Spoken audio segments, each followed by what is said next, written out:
guys, andito tayo sa Ripples Bay ngayong araw. June 22. June 22, 2024. Ayan. Maliligo kami mamaya. Diyan ang dagat.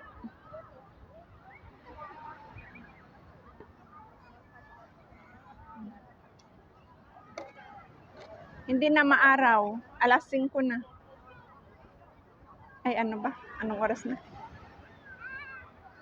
Oo, 5:15. 5:15 na. Ayan ang building na maganda. Ayan. Ayan ang building na maganda. I-focus ko dyan mamaya. Kasi magandang building. Ayan din. Ayan. Okay guys, manonood na tayo sa magandang view. Focus ko na sa kanila. Yan ang magandang view guys. Maliligo ako mamaya. Kasama ko ang kaibigan ko. At saka yung anak niya. Yan o, kaibigan ko yan. Si Fe. Naka-green at saka mustard yellow ang kanyang damit. Maliligo kaming dalawa mamaya. Binabantayan pa niya ang anak niya. Maliligo din. Tapos, ipakita ko dyan sa magandang view na mga building.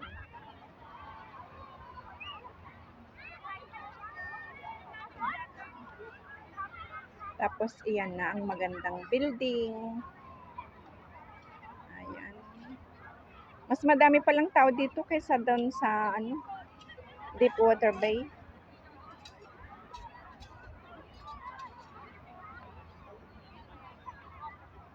Sa bagay, mas maganda kasi ang view dito kaysa doon. Kaya dito kami dumiretso kanina.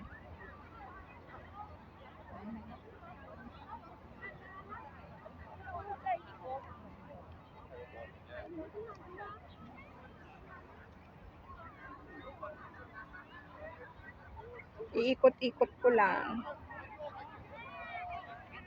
Ito ang magandang view. O, diba madaming tao?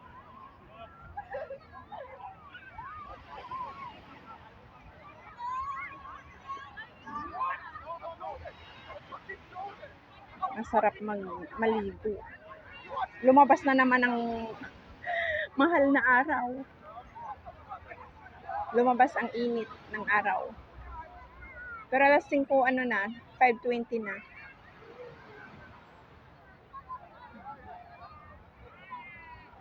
Ito ang pinaka-highlight na view dito sa Ripples Bay. Ayan. Kahit dyan lang nakafocus, ang ganda.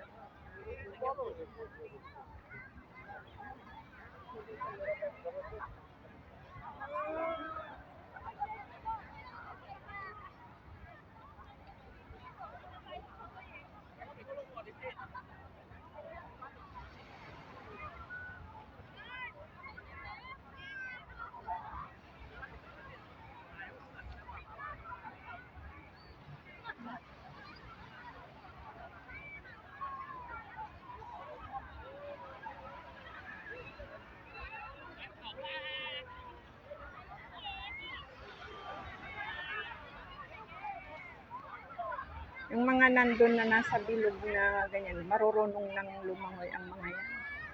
Pero mga bata pa sila. Magda-dive sila dyan.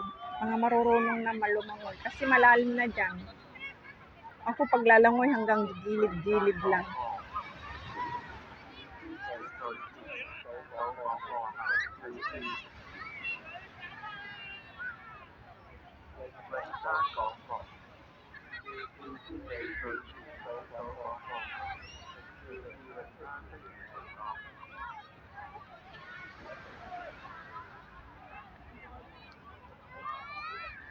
Buti na lang maganda ang panahon ngayon.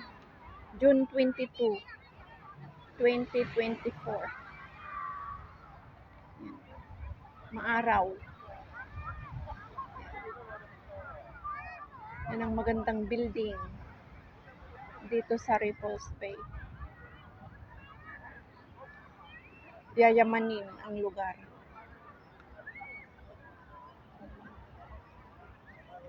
Ayan ang building na may butas sa gitna. May gap. Pakita ko sa inyo. May gap sa gitna. Ayan. Ayan. Maliit lang ang gap niya. Hindi tulad doon sa isang building sa Chief Chalchoy. Tsaka hindi na mainit ang buhangin. Kaya maganda ng magpaa. Maglakad na nakapaa. Diba? Uupo ka lang dito. Dumating na ang kaibigan ko. Napagod na.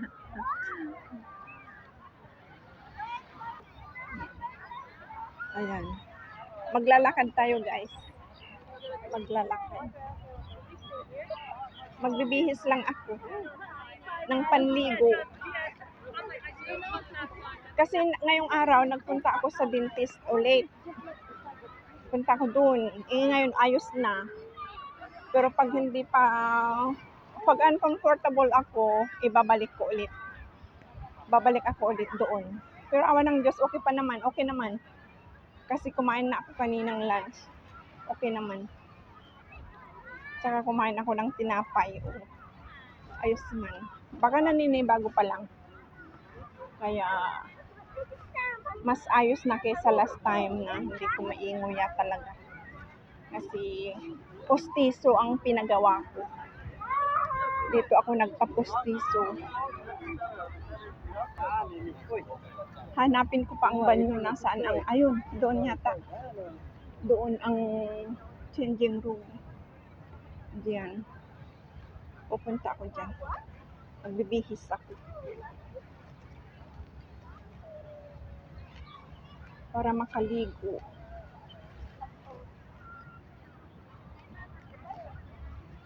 Dito sa Ripples Bay, Hong Kong. Daming nagsasunbathing. Ayan, tingnan nyo guys. Ayan ang building.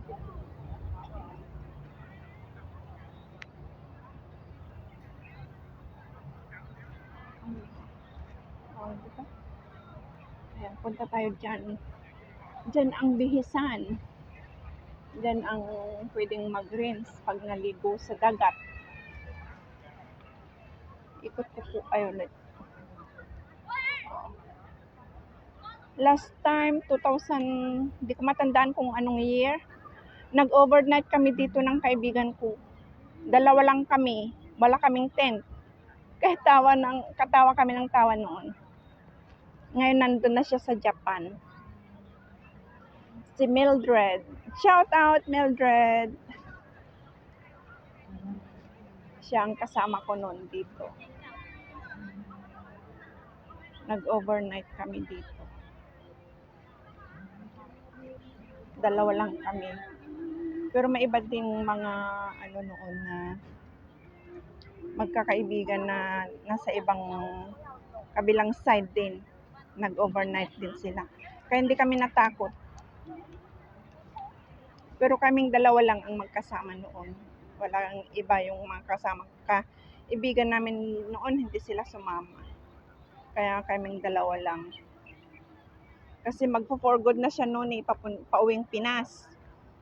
Tapos, nung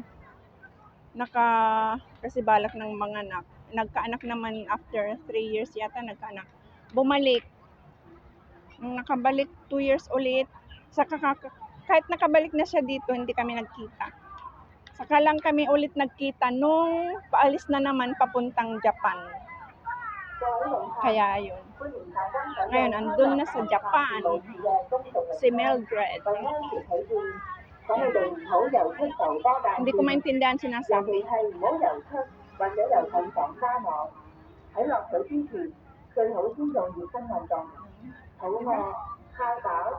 Mas malawak kasi dito kaysa sa Deepwater Bay. Mas mahaba pa. Mas malapad. At mas spacious ang lugar kaysa sa Deepwater Bay. Sa Deepwater Bay kasi merong barbecue site doon. Dito wala. Ganito lang, tambayan. Picnic. Doon may barbecue side. Dito wala. Kaya kahit Sabado pa lang, madaming tao. June 22. Madaming tao. Tapos simula guys, ayan. Iyan ang Bihisan area. Yan, ang Bihisan area. At saka liguan na rin. Diyan. Tapos, ayan. Yan. Tingnan nyo kung gaano kahaba ang space. Kalapad. Hanggang doon. Ang dagat is doon pababa kunti. Kaya malawak. Spacious ang lugar. By the Labor and Cultural Services Department. For safety's sake, please do not swim beyond the red blue line. Do not swim beyond the red line daw. Red line, blue line. Do warm-up exercises. Ayun pala ang ibig sabihin ng sinasabi nila. Do not enter the water when you are tired, hungry, or too cold. Doon Do ang not shower close your room. eyes on buoys or floating areas. If you are not a skillful swimmer, please do not swim in deep water. Cry for help if you are in danger. Do not swim alone. Take good care of children. Play safe and have a good time. Nakaka-relax. Maligo ka man o hindi, basta makapunta dito sa dagat, nare-relax na ang pakiramdam. Nare-relax talaga ang yun, maraming nagbabanlaw, marami nang nagre-ready paalis. Kararating lang namin kaninang nag-live ako sa Facebook.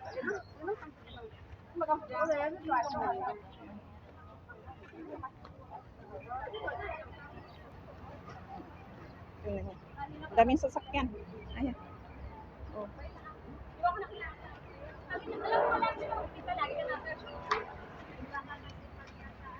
Ayan o, Ripples Bay Beach.